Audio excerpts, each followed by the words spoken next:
দেশে দীর্ঘদিন ধরে চলমান সংকোচনমুখী মুদ্রানীতির নেতিবাচক প্রভাব এখন বাস্তব অর্থনীতিতে স্পষ্ট হয়ে উঠছে বলে মনে করছেন শীর্ষ উদ্যোক্তা ও ব্যবসায়ী নেতারা। তাদের ভাষায় এই নীতির কারণে বিনিয়োগ কার্যত থমকে গেছে, রাজস্ব আদায়ের গতি দুর্বল হয়েছে এবং কর্মসংস্থান সৃষ্টি বড় ধরনের বাধার মুখে পড়েছে।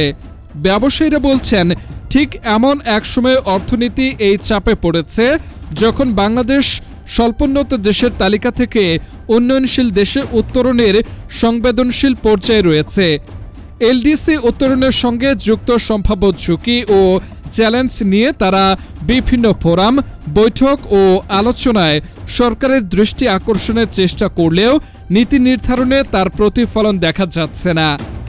গতকাল মঙ্গলবার স্বল্পোন্নত দেশ এলডিসি থেকে বাংলাদেশের উত্তরণ ব্যাংকিং খাতে কী ধরনের প্রভাব ফেলতে পারে তা নিয়ে আয়োজিত এক গোলটেবিল বৈঠকে এসব উদ্বেগ প্রকাশ করেন ব্যবসায়ী নেতারা।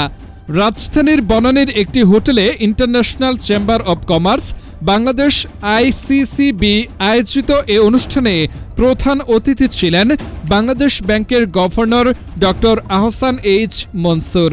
মূল প্রবন্ধ উপস্থাপন করেন Bangladesh institute of bank management BIBM এর শাহ মোহাম্মদ আহসান হাবিব।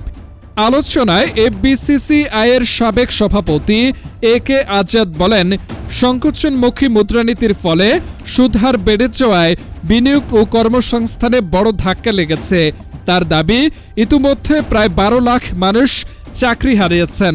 সামনে নতুন মুদ্রানীতি আসছে উল্লেখ করে তিনি আশঙ্কা প্রকাশ করেন, আগামী 6 মাসে আরও 12 লাখ মানুষের কর্মসংস্থান ঝুঁকিতে পড়তে পারে। তিনি বলেন, দেশে নতুন বিনিয়োগ নেই বললেই চলে, রাজস্ব আদায়ও কমে গেছে। এই নীতির মাধ্যমে অর্থনীতিকে স্থিতিশীল রাখা সম্ভব নয়। এলডিসি উত্তরণ নিয়ে ব্যবসায়ীদের বারবার সতর্কবার্তা উপেক্ষিত হয়েছে বলেও অভিযোগ করেন তিনি।